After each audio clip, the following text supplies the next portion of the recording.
Welcome back to the Diva Details. Today we're getting into one of the biggest questions I'm asked. How do you know if someone is your soulmate? Not a crush. Not that can't stop thinking about them chemistry.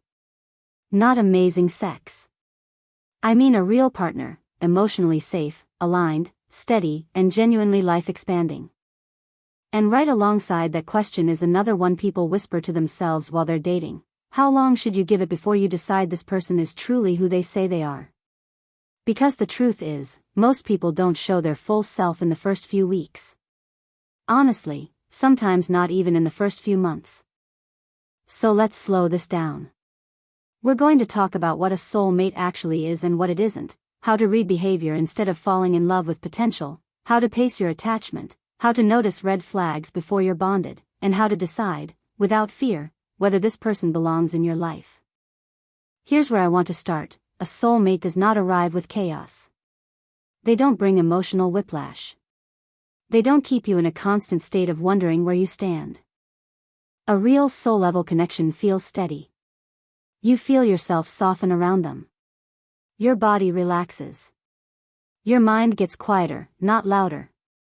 You're not trying to earn love. You're not performing to keep their attention.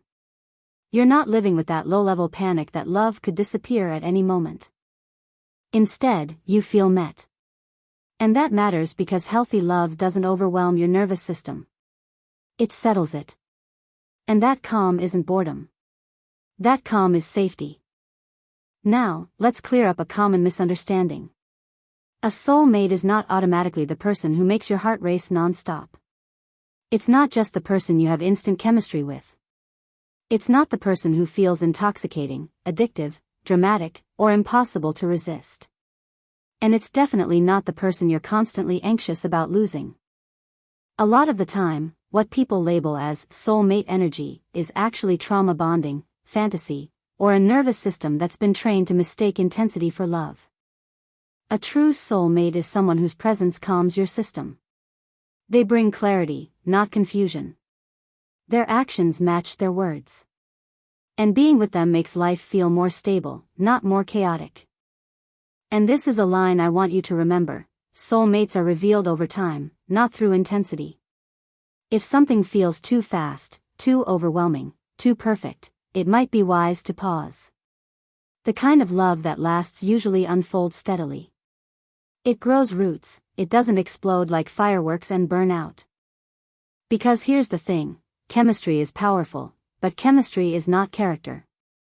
Chemistry can come from familiar emotional patterns.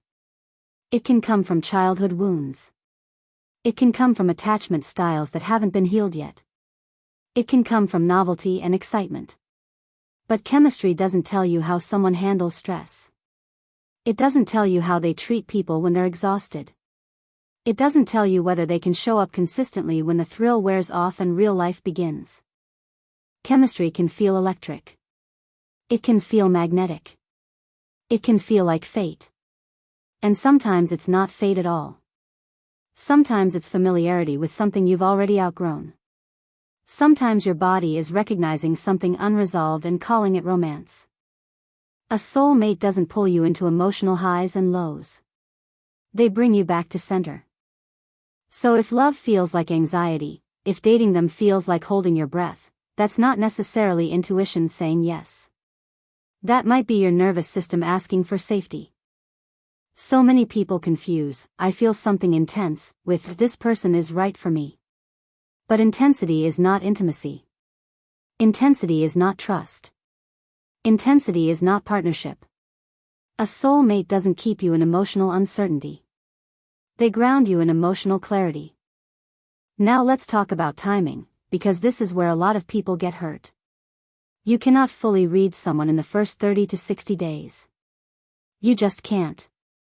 Early on, most people are still on their best behavior. They're avoiding conflict. They're trying to impress you. They're leading with charm, not consistency. They might not even know how they act once real life hits, because they're still in the highlight reel with you. You really start learning someone when the routine sets in. When comfort replaces novelty. When stress shows up. When boundaries are tested. When expectations get clearer. That's when you get the truth of their patterns. So here's a grounded way to look at it. In the first 0 to 3 months, you're collecting data. That's it. You're observing. You're not rushing into emotional commitment. You're not deciding forever based on a few really good dates and a strong vibe. From 3 to 6 months, patterns start forming. You get to see how they handle disappointment, how they communicate when plans change, how consistent they are, how they deal with scheduling and real priorities. This is where you stop listening to promises and start watching behavior. From 6 to 9 months, you often see the mask slip, in a good way or a bad way. Performance fades. Comfort grows. And the question becomes, who are they when they're not trying so hard to win you? By 9 to 12 months, you should have a strong sense of whether this is truly aligned for a long-term partnership. And pay attention to this: if someone pressures you into deep commitment before the relationship has had time to reveal real patterns, that isn't romance. That's often insecurity, or control, or a fear-based need to lock you in before you can clearly see them. Okay. So what are the real markers of a soul-level connection? Let's make it practical. First, emotional safety. You can express yourself without fear of punishment, withdrawal, or being mocked. You're not walking on eggshells. You're not rehearsing every conversation in your head to avoid a reaction. You feel safe to be human. Second, consistency over time. Not just when it's fun, not just when they're in a great mood. Consistency on good days, stressful days, after the honeymoon phase, when life is boring. Consistency is the language of real love. Third, mutual effort. You're not carrying the relationship. You're not the only one planning. You're not the only one initiating emotional depth, checking in, or trying to repair things. A soulmate meets you halfway without you having to beg for basics. Fourth, values alignment. Not hobbies. Not music taste. Not whether you both like traveling. Values. Things like integrity, loyalty, growth, communication, and accountability. Because if your values don't match, chemistry will not rescue the relationship. It'll only distract you until the problems become too painful to ignore. Fifth, how conflict feels afterward. Disagreements are normal. But after a hard moment, do you feel closer and clearer, or do you feel punished? In a healthy connection, conflict doesn't turn into stonewalling, silent treatment, name-calling, or emotional retaliation. A soulmate doesn't fight to win. They fight to understand. Another sign: you're not constantly convincing yourself. You're not forever explaining their behavior to your friends. You're not repeating, "they're just stressed," as a lifestyle. You're not staying because you hope they'll become a different person once things settle down. You feel secure with what's actually happening, not with what you wish would happen. And here's a big one: when the right person enters your life expands.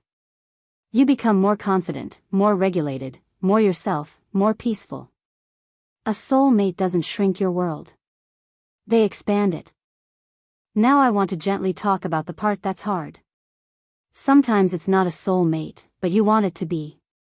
And you can feel yourself trying to make it work through pure hope. If you're making excuses for inconsistency, if you feel anxious more than calm, if you're waiting for clarity that never comes, if you feel unseen or undervalued, if you're hoping time will fix core issues that keep repeating, that's not a soulmate. That's attachment to potential. Love should not require self-abandonment. And you don't lose your soulmate by walking away from the wrong person. You make space for the right one. So here's a question to ask yourself, and I want you to answer it honestly, not hopefully. If nothing about this person changed, would you still feel deeply fulfilled 5 years from now? Not maybe. Not it could be. Not if they just healed this one thing. Calm certainty. A soulmate feels like a yes without anxiety. They won't confuse you. They won't rush you. They won't make you doubt your worth. They'll meet you where you are. They'll grow with you. And they'll choose you consistently, not only when it's convenient. So trust time. Trust patterns. Trust your nervous system. Real love is steady. Real love is safe. Real love is mutual. If this episode gave you clarity, share it with someone who needs truth, not fantasy. This is the Diva Details reminding you that you are worthy of a love that feels like home.